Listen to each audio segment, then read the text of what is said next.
হুয়া এক শৰণ যিজনে শুনয়াক এক শৰণীয়া হৈ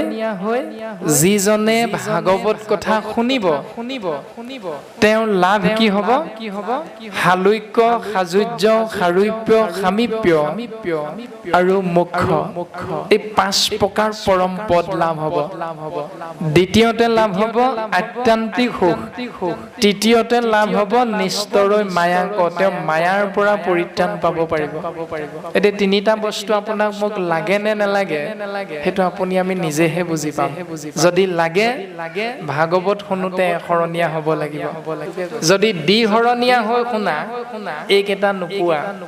যদি ত্ৰিশৰণীয়া হৈ নামঘৰলৈ আহি কৃষ্ণ ভাগৱত শুনিছা পাবলগীয়া কেইটা নোপোৱা যদি এক শৰণীয়া হৈছা এক দেৱ এক হেৱ একত বিনে নাই কেৱল এজন ঈশ্বৰৰ চৰণত শৰণ গ্ৰহণ কৰা স্বামী ৰাম নেৰুৱাৰ চৰণ তোমাৰ সেন্দুৰ কণ যে লওঁ আইগৰাকীয়ে কাৰ নামত স্বামীজনৰ নামত যদি সেই স্বামীজন থকাৰ পাছতো স্বামীজন চাকৰিত থকা দেখি এই মনে মনে জীয়ৰী মানে গাভৰু হৈ থাকোতে 5জন মানক যে ভাল পাই আছিল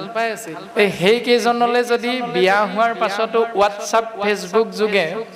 সেই নিয়মটো পালন কৰি থাকে যিদিনা চাকৰিৰ পৰা ছুটিত আহি বাপজনে গম পাব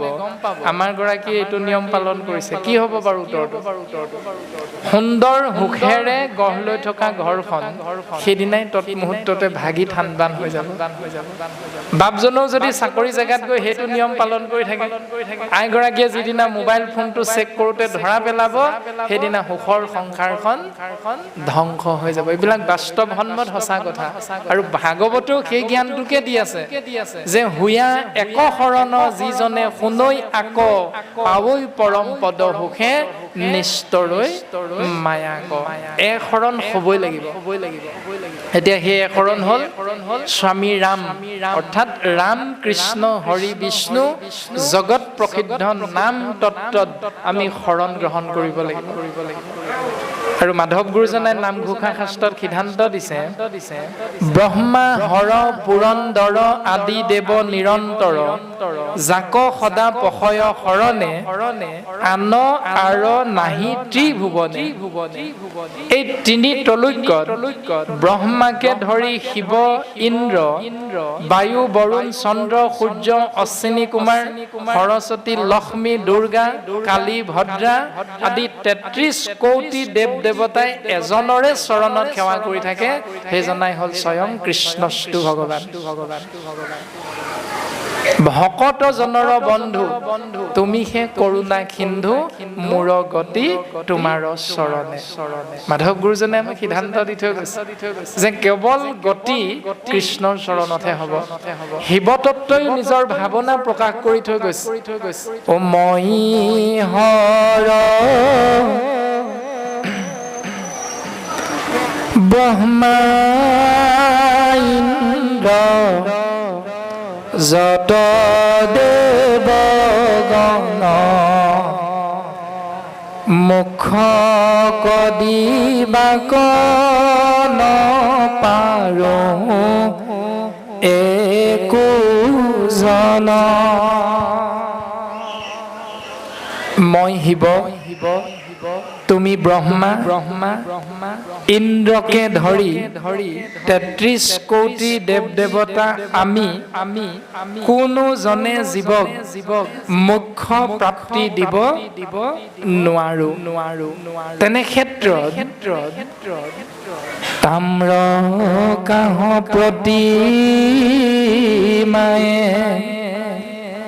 কিবা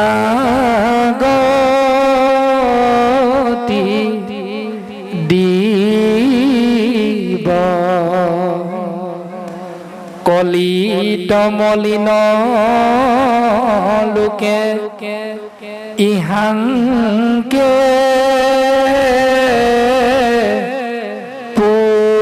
পুজিব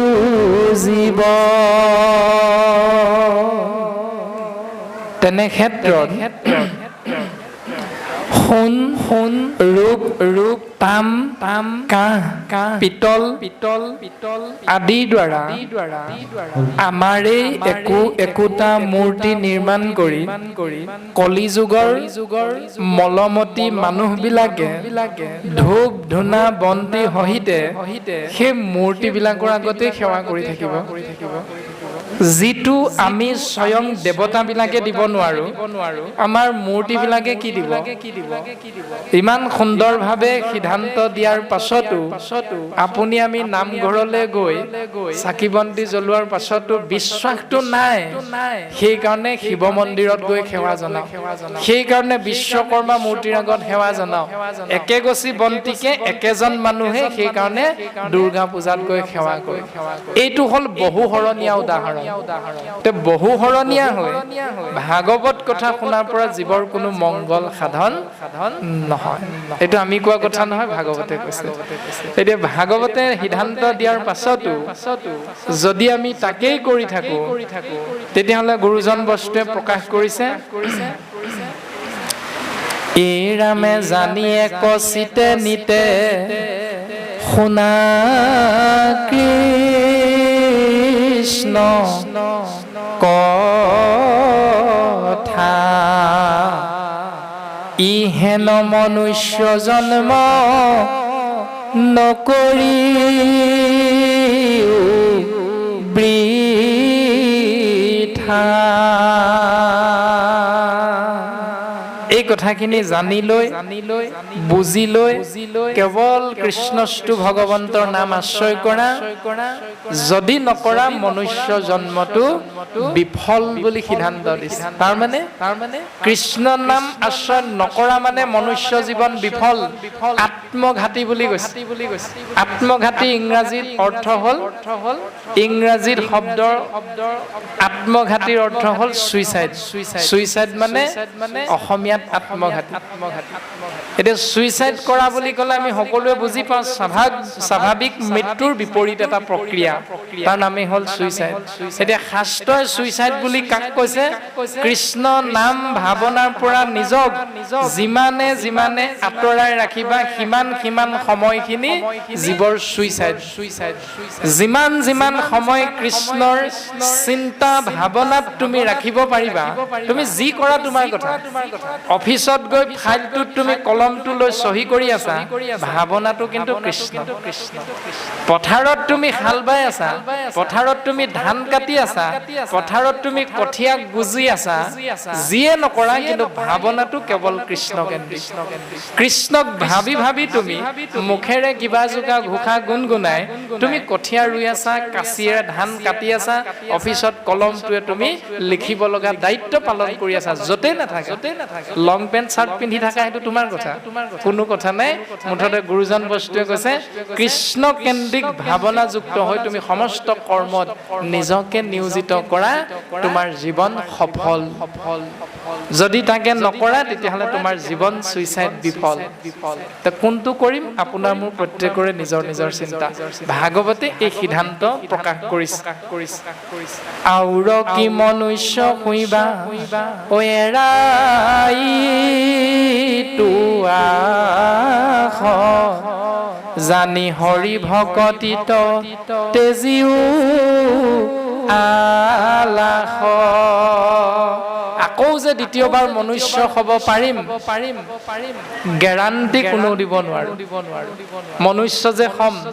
বোলে, মনুষ্য হলেনো কি লাভ হ'ব? মনুষ্য হোৱাৰনো প্ৰয়োজনটো ক'ত? ইতিমধ্যে আমি আশ্ৰয় কৰা হৈছে কৃষ্ণ। ইতিমধ্যে আমি আশ্ৰয় কৰা হৈছে বিষয় সম্বন্ধ সুখ সমস্ত জুনিতে পায়। গৰু জন্ম হলো, বংশটো কেনেকৈ বৃদ্ধি কৰিব লাগে গৰুটোৱে জানে। ছাগলী জন্ম হলো, ছাগলীও জানে পোৱালি কেনেকৈ জন্ম দিব লাগে। চৰাই জন্ম পালো, কেনেকৈ কণী পাৰি পোৱালি জন্ম দিব লাগে, বংশ বৃদ্ধি কৰিব লাগে। গছ জন্ম হলো, গছেও জানে কেনেকৈ বংশ বৃদ্ধি কৰিব লাগে। তেনে ক্ষেত্ৰত মানুহে নাজানিম নেকি? মাধৱ গুৰুজনে শাস্ত্ৰত কৈছে, ঘোষা শাস্ত্ৰত, বিষয় সম্বন্ধ সুখ সমস্ত জুনিতে পায়। বিষয় সম্বন্ধীয় সুখবিলাক তুমি য'তে জন্ম গ্ৰহণ নকৰা সেই আত্মা তুমি সকলোতে পাবা কিন্তু হৰি সেৱা একো স্থানে না ও ৰাম হৰিৰ সেৱাৰ যোগ্য কেৱল মনুষ্য তনু জানি ফুৰা হৰি গুণ গায়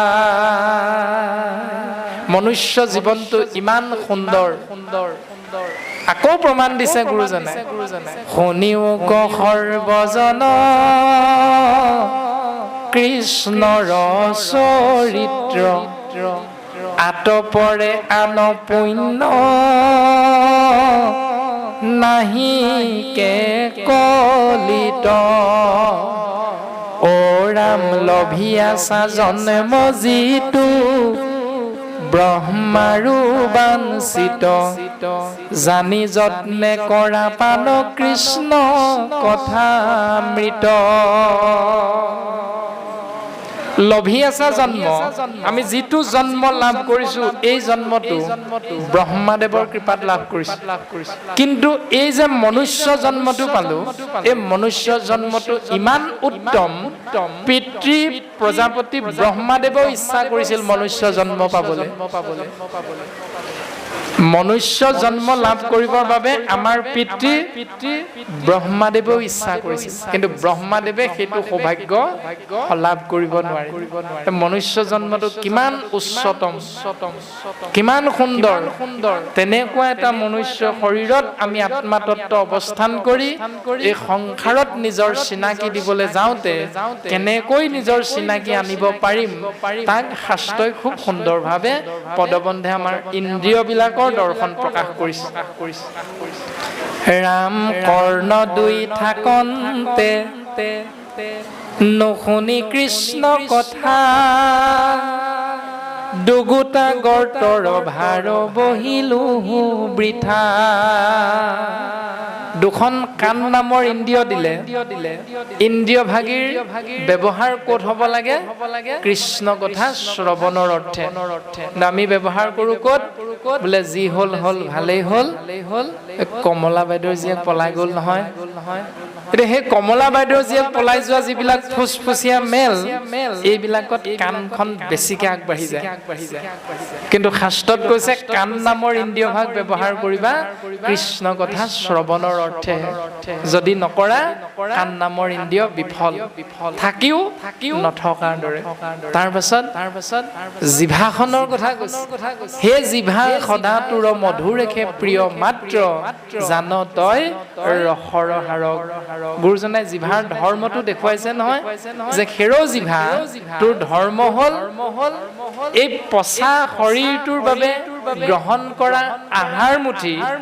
জ্বলা টেঙা তিতা মিঠা কেহা এই সোৱাদবিলাক তই দিয়াটোৱে হ'ল তোৰ ধৰ্ম জিভাৰ বেলেগ ধৰ্ম একো নাই এইটোৱে ধৰ্ম আৰু গুৰুজনাই কৈছে আন তেজি নিৰন্তৰে ওপৰত কোৱা জ্বলা টেঙা তিতা মিঠা কেহা এই সোৱাদবিলাকক এৰি নিৰন্তৰে কৰায়ুক মাত্ৰ পাণ তই পাণ কৰাবলৈ চেষ্টা কৰ শৰীৰটোক নাৰায়ণ নাম অমৃত নাৰায়ণ শব্দ ব্ৰহ্ম নাম অমৃত তই শৰীৰটোক আত্মাতত্ত্বক পাণ কৰাবলৈ চেষ্টা কৰিব নোৱাৰনে জিভা কৃষ্ণ গুণ নাগাই কৰৈ আনহে ব্যাখ্যান জানা জিভা ভৈল তাৰ ব্যংগৰ সমান যিখন জিভা থাকোঁতে কৃষ্ণ বুলি ক'বলৈ ইচ্ছা প্ৰকাশ নকৰিলো গুৰুজনাই কৈছে সেই জিভাখন হেনো ভেকুলীৰ জিভা জানা জিভা ভৈলত আৰু বেংগৰ সমান তে ভেকুলীৰ বিষয়ে এটা কবিতাটো আমি সকলোৱে পাঠ্যপুথিত পাই আহিছো বোলে অ ফুল নুফুল কিয় গৰুৱে যে আগ খাই মই নুফুলিম কিয় অ গৰু আগ খাও কিয় বোলে গৰখীয়াই যে মোক নৰখে মইনো নাখাম কিয় অ গৰখীয়া গৰু নৰখ কিয় বোলে ৰান্ধনীয়ে যে ভাত নিদিয়ে মইনো গৰু ৰখিম কিয় ৰান্ধনী সোধা হল ভাত নিদিয় কিয় বোলে খৰিকটীয়াই খৰি নিদিয়ে খৰিকটীয়া সোধা হল খৰি কিয় নিদিয় বোলে মেঘে যে বৰষুণ দিয়ে মেঘ সোধা হল কিয় বৰষুণ দিয় অ মেঘ বৰষুণ দিয় কিয় বোলে ভেকুলীয়ে যে তুৰতুৰাই মইনো নিদিম কিয় দুখটো ভেকুলীৰ ওপৰত পৰিল ভেকুলী সোধা হল অ ভেকুলী তুৰতুৰাই থাক কিয় ভেকুলীৰ উত্তৰ কি বোপা ককাৰ হস্তু মইনো এৰিম কিয় এতিয়া নামঘৰলৈ যোৱাটো যদি আপোনাৰ মোৰ ইচ্ছা নাই তেতিয়াহ'লে জানিব বংশত নামঘৰলৈ যোৱা আপোনাৰ মোৰ কোনো নাই বোপা ককাৰ কৃষ্ণ বুলি কোৱাৰ যদি অভ্যাসটো গঢ়ি উঠা নাই তেতিয়াহ'লে জানিব ককা আইতাৰ পৰা যি পূৰ্বপুৰুষ আমাৰ বংশধৰসকল আছে কৃষ্ণ বুলি কোৱাৰ অভ্যাসটো নাই সেইটোৱে হ'ল কৰ্মমাৰ্গ আৰু জ্ঞান মাৰ্গ কৰ্মকাণ্ড ৰাখিলাহা কৰ্মকাণ্ড অজ্ঞানীৰ পদে হেহিষে কৰ্মিক নুগুছে পৰম আপদে এইবিলাক শাস্ত্ৰই আমাক সিদ্ধান্ত দিছে গতিকে তেনেকুৱা কৃষ্ণ বুলি নাম অমৃত আশ্ৰয় কৰিবলৈ ইচ্ছা নকৰা জিভাখনৰ গৰাকীজন যদি আপুনি মই হৈ আছো তেতিয়াহ'লে আপুনি মই কি হ'ব পাৰো উত্তৰটো হ'ল ভেকুলী শৰীৰটো মানুহ কিন্তু শাস্ত্ৰই ককৰ্থনা কৰিছে হেৰা কৃষ্ণ বুলি যে নোকোৱা সেইকাৰণে তুমিয়ে ভেকুলী কাণ দুখন থাকি কৃষ্ণ কথা নুশুনিলো যাৰ কৰ্ণ পথক নগৈল দামোদৰ কুকুৰ সদৃশ সিটো অধম পামৰ কাণ দুখন থাকি কৃষ্ণ কথা শুনিবলৈ ইচ্ছাই নকৰিলো গতিকে সেই কাণ দুখন থকাৰ পাছতো মানুহৰ শৰীৰধাৰী সেইজনক শাস্ত্ৰই কুকুৰ বুলি ককৰ্থনা কৰিছে ঠিকে আছে ঈশ্বৰে কৃপা কৰিলে কিবা এটা পুণ্য আছিল ঈশ্বৰৰ কৃপাত চাকৰি এটা পালে সন্তানটোৱে চাকৰিটো পোৱাৰ পাছত কি হ'ল লাহে খেৰ নৰা টকৌ পাতৰ চালিখন 3 পাত লাগিল লাহে বাঁহৰ খুঁটাটো শিল ইটা বালি বেৰ হ'ল ৰদ লাগিল তাৰ পাছত হিমাৰ জেউৰাখন লাহে পকা হ'ল ওৱাল হ'ল বাঁহৰ জপনাখন লাহে লোহাৰৰ হ'ল গেট বুলি ক'বলৈ আৰম্ভ কৰিল এখন ঘৰত এজন ব্যক্তিয়ে চাকৰি এটা পোৱাৰ লগে লগে ঘৰখনৰ পৰিৱৰ্তনটো প্ৰত্যেকৰে চকুত পৰি আছে লাহে বিয়া পাতিল কোনোবা এটা সুবিধা বুজি লাহেকৈ গাড়ী এখন ললো তাৰ পাছত গেৰেজ এটা বনালো কিন্তু 25 বছৰ আগতে যে কোনোবা ভাগৱত অনুষ্ঠানত গৈ ভগৱন্তক সেৱা জনাইছিলো প্ৰভু যদি চাকৰিটো পাওঁ তোমাৰ নামত এভাগি নাম আগবঢ়াম ভগৱন্তই নামৰ লোভীয়া হোৱাৰ কাৰণে ভগৱন্তই তথাস্তু বুলি ভক্তক চাকৰিটো দি দিলে চাকৰিটো পোৱাৰ লগে লগে মাহে দৰমহা পালো দৰমহা পোৱাৰ লগে লগে নামলৈ পাহৰি গলো লাহে ঘৰখনৰ আমূল পৰিৱৰ্তন হ'ল আৰু একেবাৰে সদৌ শেষত গেটখনৰ বাহিৰত কি বুলি লিখি দিলো কুকুৰৰ পৰা সাৱধান প্ৰায় থাকে এইবিলাক আমাৰ একেবাৰে বাস্তৱসন্মত আমি সকলোৱে দেখা কথা এতিয়া কুকুৰৰ পৰা সাৱধান বুলি লিখিলো কিন্তু শাস্ত্ৰই কোৱা 25 বছৰ দিন ঈশ্বৰৰ নাম আশ্ৰয় কৰাৰ ইচ্ছাটো তেতিয়াই প্ৰকাশ কৰাৰ পাছতো আমি সেইটো কৰিবলৈ ইচ্ছা নকৰিলো সেইকাৰণে কুকুৰৰ পৰা সাৱধান বুলি লিখা বাক্যটোৱে প্ৰকৃততে ভিতৰত 4 ঠেঙীয়া সঁচা কুকুৰটো আছে নে দুঠেঙীয়া কুকুৰটো আছে শাস্ত্ৰই কোৱা সেইটো ব্যক্তিজনে আমি নিজেহে বুজি পাওঁ গতিকে ভাগৱতে আমাক ইমান সুন্দৰ সুন্দৰভাৱে প্ৰকাশ কৰিছে যে ৰাতিপুৱা আইগৰাকীয়ে যেতিয়া গা পা ধুই আহি সেন্দুৰকণ ল'বলৈ গাভৰুগৰাকীয়েও যেতিয়া নিজৰ চেহেৰাটো চাবলৈ এই আইনাখনৰ সন্মুখত থিয় হয় থিয় হোৱাৰ লগে লগে আইনাখনে হুবহু প্ৰতিবিম্বটো প্ৰকাশ কৰি দিয়ে আৰু যেতিয়া চকু দুটাই দেখা পাম যে চকুৰ গুৰিত অকণমান কলা কলা দাগ পৰিছে গালত কোনোবা এটা কোণত হালমইনা এটা উঠিছে তেতিয়া এগৰাকীয়ে কি চিন্তা কৰো বাৰু আইসকলে জানেই বাপজনক ক'ব লাগিব 500 মান টকা দিবলৈ আজি কেনেবাকে আবেলিকে হলেও বিউটি পাৰ্লাৰৰ পৰা আহিবগৈ লাগিব ভাবেনে বাৰু আইসকলে যেতিয়া শৰীৰটোত যৌৱনটো অকণমান খেলি মেলি হোৱা যেন দেখো তেতিয়াই আইসকলে উত্তৰটো পায় কেৱল গডৰেজৰ আইনাখনৰ সন্মুখত আৰু বাপজনেও যেতিয়া কৰবালৈ যাবলৈ লওঁতে আইনাখন চাওঁ আমি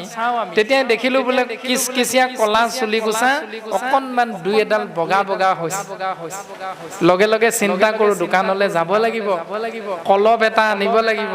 আৰু চুলিত ঘঁহি যৌৱনটো ধৰি ৰাখিব লাগিব কিন্তু এই দুইটা ব্যৱস্থা কেতিয়া পালন কৰো যেতিয়া গডৰেজৰ আইনাখনে আপোনাক মোক সোঁৱৰাই দিয়ে সেই দাপোনখনে যেতিয়া সোঁৱৰাই দিয়ে তেতিয়াই ব্যৱস্থাটো পালন কৰো ঠিক তেনেকৈ কৃপালু শ্ৰীমন্ত শংকৰদেৱ গুৰুজনায়ো মনুষ্য নামৰ জীৱতত্বৰ 11টা ইন্দ্ৰিয়ৰ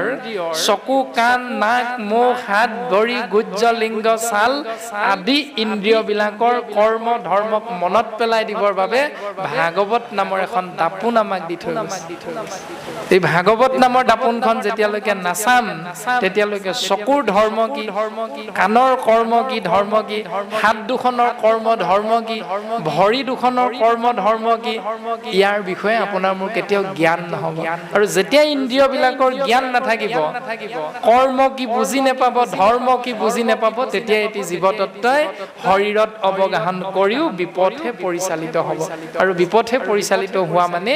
জীৱৰ অধোগতি এতিয়া আমাক অধোগতি লাগে নে পৰম গতি লাগে সেইটো আপুনি আমি নিজে নিজে চিন্তা কৰাটো অতীৱ প্ৰয়োজন